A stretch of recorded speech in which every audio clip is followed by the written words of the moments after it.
भारत के महान संत देवराहा बाबा भारत के उत्तर प्रदेश के देवरिया जनपद में एक योगी थे।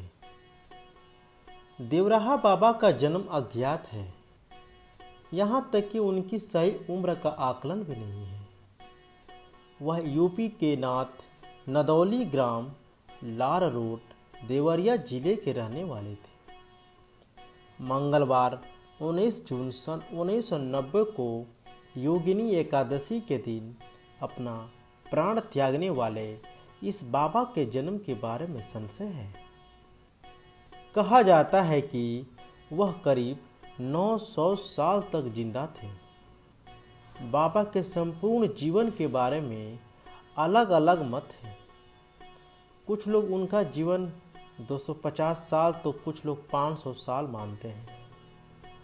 कुंभ कैंपस में संगम तट पर धूनी रमाए बाबा के करीब 10 सालों तक सेवा करने वाले मार्कंडेय महाराज के मुताबिक पूरे जीवन निर्वस्त्र रहने वाले बाबा धरती से 12 फुट ऊंचे लकड़ी से बने बॉक्स में रहते थे। वह नीचे केवल सुबह के समय स्नान करने के लिए आते थे। इनके भक्त पूरी दुनिया में फैले हैं। राजनेता, फिल्मी सितारे और बड़े बड़े अधिकारी उनकी शरण में रहते थे। हिमालय में अनेक वर्षों तक अज्ञात रूप में रहकर उन्होंने साधना की।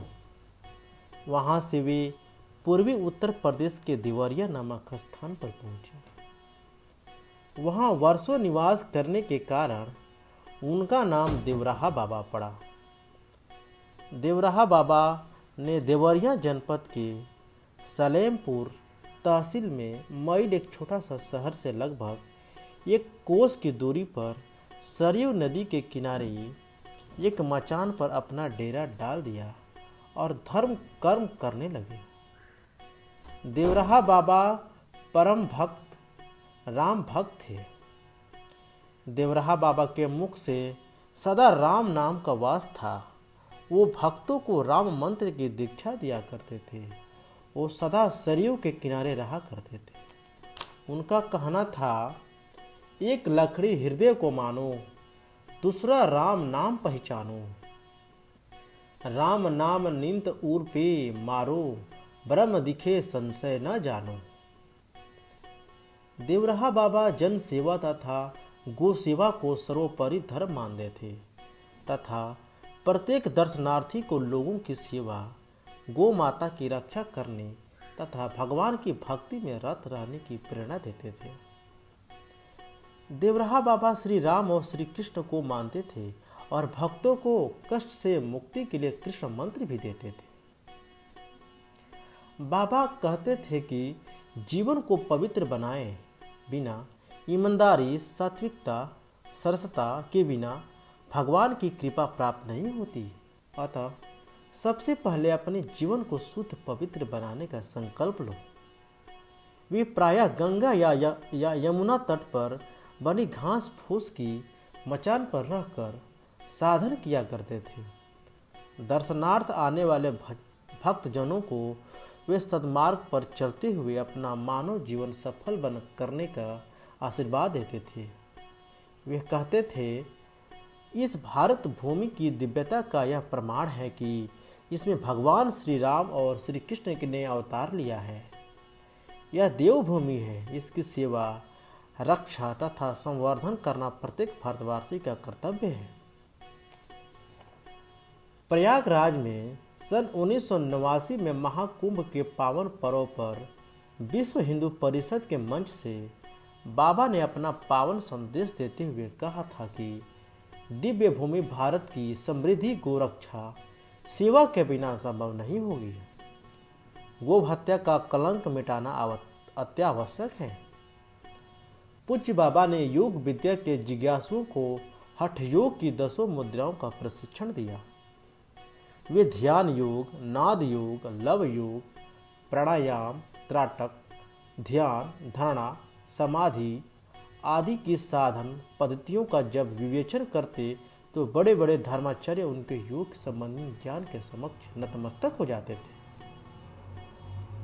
बाबा ने भगवान श्री कृष्ण की लीला भूमि वृंदावन में यमुना तट पर स्थित मचान पर 4 वर्ष तक साधना की। सन 1990 की योगिनी एकादशी 19 जून के पावन दिन उन्होंने निर्वाण प्राप्त किया। बहुत ही कम समय में देवराहा बाबा अपने कर्म एवं व्यक्तित्व से एक सिद्ध महापुरुष के रूप में प्रसिद्ध हो गए। बाबा के दर्शन के लिए प्रतिदिन विशाल जनसमूह उमड़ने लगा तथा बाबा के सानिध्य में शांति और आनंद पाने लगा। बाबा श्रद्धालुओं को योग और साधना के साथ साथ ज्ञान की बातें बताने लगे। बाबा का जीवन सदा और एकदम सन्यासी था। बाबा भोर में ही स्नान आदि से निवृत्त होकर ईश्वर ध्यान में लीन हो जाते थे और मचान पर आसीन होकर श्रद्धालुओं को दर्शन देते और ज्ञान लाभ कराते थे।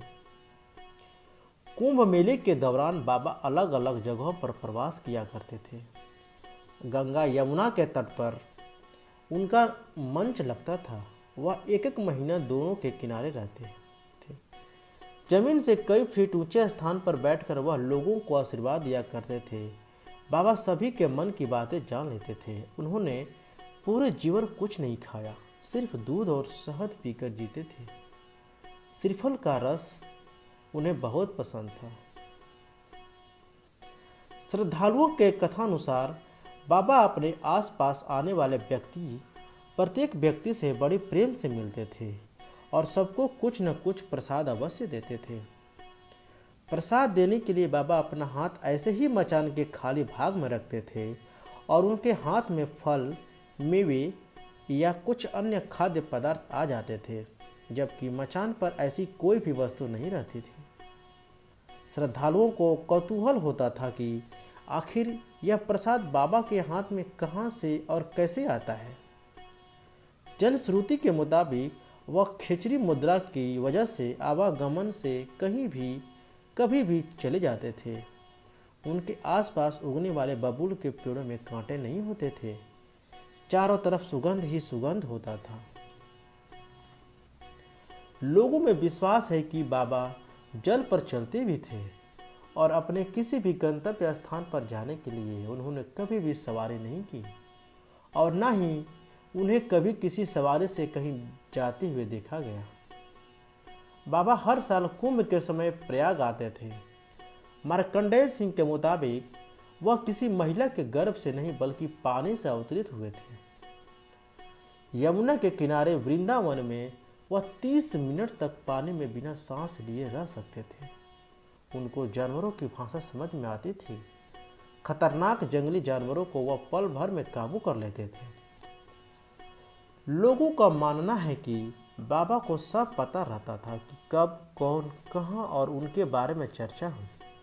वह अवतारी व्यक्ति थे। उनका जीवन बहुत सरल और सौम्य था। वह फोटो, कैमरे और टीवी जैसी चीज़ों को देख अचंभित रह जाते थे।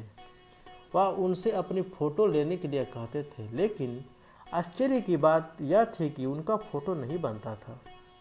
वह नहीं चाहते तो रिवॉल्वर से गोली नहीं चलती थी। उनका निर्जीव वस्तुओं पर भी नियंत्रण था। ओम श्री सद्गुरुदेव भगवान की जय।